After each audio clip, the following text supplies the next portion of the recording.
Welcome to the channel. For those of you that don't know, my name's Joe, and this channel is predominantly about ADHD and my journey with medication up to this point. It's actually going to start migrating a bit more onto healing, getting over some trauma, being the best version of ourselves, just really because that's the sort of place I'm in at the moment. I've been doing a lot of work on that. But today's video is going to be about RSD. So RSD is Rejection Sensitivity Disorder. For those of you that don't know, and it's very common in people with ADHD, something that I definitely suffered with. And what would happen was, when I was with my ex-partner now, if she suggested that I'd done something wrong, or I wasn't pulling my weight, or, she'd only have to say the most minute thing, and I would take it so personally. And I would instantly go into this sort of like child mentality. I'd be like, okay, well, you're not happy because I haven't put the bins out, but today I've done the food shop, I've took the kids to school, I've hoovered, I've washed the cars, I've done all this, blah, blah, blah, blah, blah. That's not healthy. Because what basically your partners are saying is, can you just do that one thing extra? It's a two-way thing. Obviously, they could probably pitch it better as well, but it's not healthy to take that so personally, and that's exactly what I was doing. Now, the guy that assessed me, he was called Gerard, great guy. If anybody wants to be diagnosed from ADHD, he does private assessments, does them all via Skype, Teams. He's based in the UK. He's just started out on his own. He is great. And I had such a good connection with him during my assessment process and my reviews that when things were getting a bit tricky with my ex-partner, I asked him to give me a bit of sort of therapy, bit of coaching, and he was great. He was really good. He got the ADHD side really well, which I found other therapists hadn't quite grasped the ADHD aspects of it. Now, there was a scenario, and I'll tell you the exact scenario. So what had happened was, I'd done loads of tasks that day. I'd done loads of household stuff, took the kids to school, done a food shop, blah, blah, blah. My partner came in and she said to me, there's a knife out on the side. Why have I always got to clean up after you? Now, instantly I'm thinking, wow, that's really rich because I've done the food shop, I've done this, I've done that, I've done blah, blah, blah, blah, blah. So I'm really taking that personally there. I'm sitting there thinking, this girl, she's always doing this, she's never happy, I can't do this anymore. And these are all like the thoughts and feelings that I'm having. And then on the back of it, my actual actions were that I caused an argument. So I bit back. I said, well, that's really rude because I've been doing X, Y, and Z and you don't appreciate me. And then we ended up not speaking for a few days. Not a great scenario. So I explained that to Gerard, my therapist, and he made me explain it in every minute detail about how I was feeling, how I was thinking. And we got through it all, and it probably took about 10-20 minutes to fully explain. We explained it all, went through it all, and he said, Joe, why didn't you just see that as a cry for help from your partner? I was like, wow. It was like a light bulb moment for me. In that moment, it wasn't about me. It was a cry for help from my partner. She was overwhelmed, she was overworked, something was getting on top of her where she reacted that way. It was an overreaction of hers, but because then I took it very personally, I made the situation 10 times worse. So what it explained to me is there's negative thoughts, negative feelings, negative actions.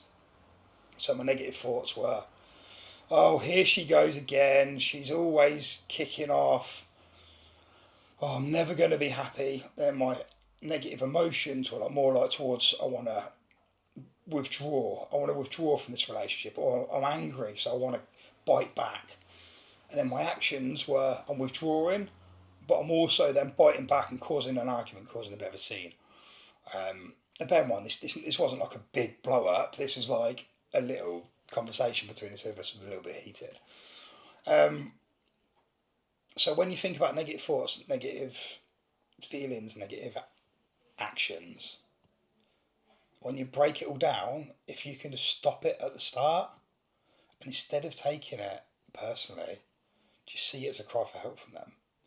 And look, if you're a guy or a girl here, we'll think, oh, well, we're just going to we're just going to be taking it all the time and they're not speaking to us in the correct manner, blah, blah, blah, blah, blah. You can bring that up after, but in that moment there, that is not the time to bite back. So what you do, you just say, okay, I can see you're overwhelmed in this moment. What do you need from me at this time? Or don't even say I can see you're overwhelmed. Just say, I'm really sorry about that. How can I help you? Like, what's the matter? Go and give them a cuddle. And when you get that, it's so simple. And then think about it. Think about that team cohesion you have when somebody comes over and does that. And then the whole atmosphere changes. It really is game changing. It's great. And then, like I said, what you can do then is the next day, or when they've cooled down a bit, maybe that evening, say, look, whatever your partner's name is, yesterday when you came in and said this, that actually really offended me because I've done a lot that morning, and can we just talk about maybe how we can deal with that better in the future? And I mean, I probably haven't done it correct there, but another good thing you did tell me is never say you. So the minute you say you did this, you did that, you did this, it becomes very personal.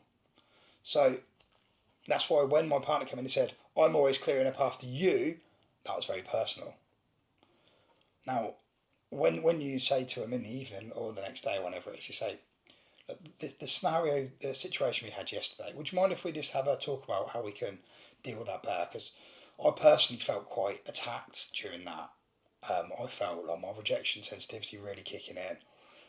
So I'd appreciate if we can just like sort of talk through it and just discuss how we can deal with those situations better in the future.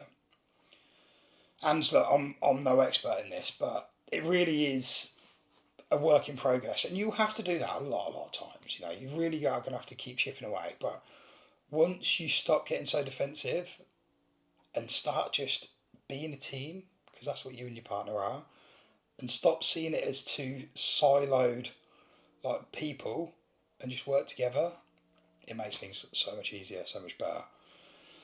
So yeah, hopefully that's give you a bit of insight how I've resolved my rejection sensitivity, and that honestly has been an absolute game changer. So see it as a cry for help from them. Try and stop the negative thoughts, negative feelings, negative actions. Nip it in the bud right at the start, and then bring it up with them in the evening the next day when everything's all calmed down. But do not say you. Try and take the you out of it. And try not to get in this habit. And I did this. I didn't say you at the start, but then like 2 sentences later, I'll say you. It's not about that. It's about how that situation made you feel. And when I say you, I actually mean you yourself, not them.